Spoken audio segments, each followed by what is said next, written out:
Indonesia merupakan negara kepulauan terluas di dunia dengan jumlah pulau sebanyak 17.499 pulau.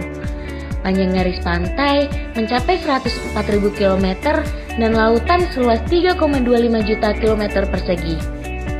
Kondisi geografis Indonesia yang strategis dan berada di titik silang perdagangan dunia menjadikan produksi hasil perikanan ikan Indonesia terbilang sangat melimpah.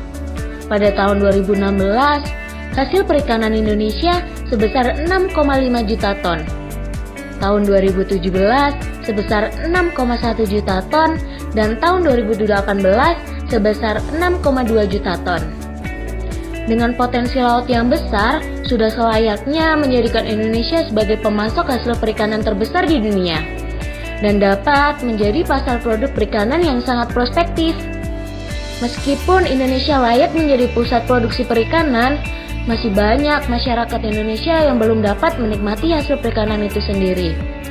Hal ini dilihat dari tingkat konsumsi ikan masyarakat Indonesia dari data Kementerian Kelautan dan Perikanan tahun 2018. Hanya mencapai 50,7 kg per kapita per tahun. Dan masih tertinggal dengan Malaysia, Singapura, dan Jepang yang masing-masing tingkat konsumsi ikannya mencapai 70 kg, 80 kg, hingga 100 kg per kapita per tahun. Sungguh ironi bukan? Konsumsi ikan yang rendah juga dapat mengakibatkan kurangnya asupan protein pada seseorang, yang mengakibatkan penurunan pada indeks sumber daya manusia di Indonesia. Lalu, mengapa dengan potensi yang besar tersebut, konsumsi ikan masyarakat Indonesia masih rendah ya? Salah satunya disebabkan oleh kurangnya perhatian pada penanganan dan pendistribusian ikan. Transportasi distribusi ikan yang sekarang banyak kita ketahui masih menggunakan truk konvensional.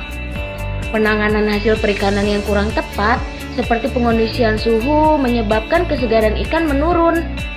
Pengangkutan ikan yang tidak memperhatikan animal welfare akan mengakibatkan ikan cepat membusuk. Waktu distribusi yang lama akibat macet menyebabkan mutu ikan semakin menurun. Sehingga banyak ikan yang sudah tidak layak untuk dikonsumsi oleh masyarakat yang mengakibatkan harga jual ikan di pasar juga akan menurun. Banyak sekali bukan kerugian yang kita dapatkan? Dengan demikian, truk konvensional memang alat transportasi yang tidak efektif dan efisien untuk distribusi ikan. Oleh karena itu, kami menggagas F3B, Futuristic Floating Fish Bus, yakni sistem distribusi dan pemasaran ikan dengan floating bus untuk mewujudkan SDGs tahun 2030 yang berkenaan pada poin 9 tentang pembangunan infrastruktur yang tangguh dan mendukung industrialisasi yang berkelanjutan. Di poin 12 mengenai pola konsumsi dan produksi yang berkelanjutan, dan di poin 2 tentang mencapainya ketahanan pangan serta didukung dengan tujuan lainnya. Konstruksi floating bus sendiri terdiri dari badan bus atau ruang bus yang terdiri atas 3 ruang. Kaki bus yang berfungsi untuk menopang badan bus serta dilengkapi dengan roda untuk bergerak.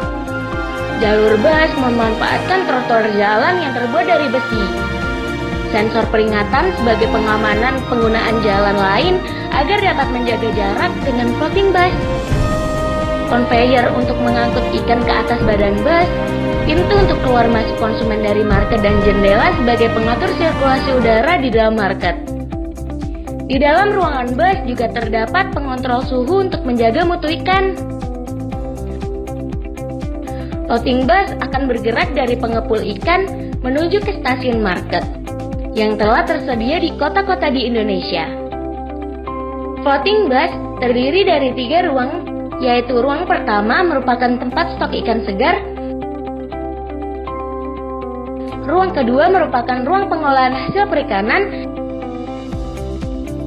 dan ruang ketiga berfungsi sebagai market untuk ikan segar dan produk olahan ikan. Sistem pengoperasian floating bus menggunakan sistem yang dapat dioperasikan dari jarak jauh dan tetap terpantau. Ikan dari pengepul akan diangkut ke dalam floating bus menggunakan conveyor agar tetap memperhatikan animal welfare dan diletakkan di ruang pertama.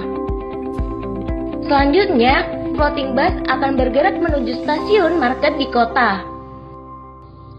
Setelah sampai di stasiun market, ruang ketiga floating bus akan turun dan dibuka sebagai market untuk masyarakat umum.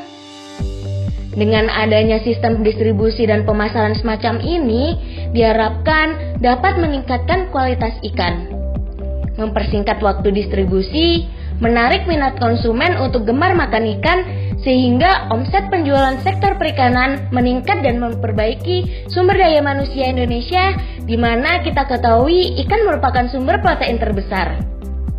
Sistem distribusi dan pemasaran ikan ini dapat berjalan jika stakeholder terkait seperti Dinas Perhubungan, Kementerian Kelautan dan Perikanan, dan Dinas Pemerintahan Daerah setempat mau bekerja sama dengan dalam menyukseskan gagasan ini.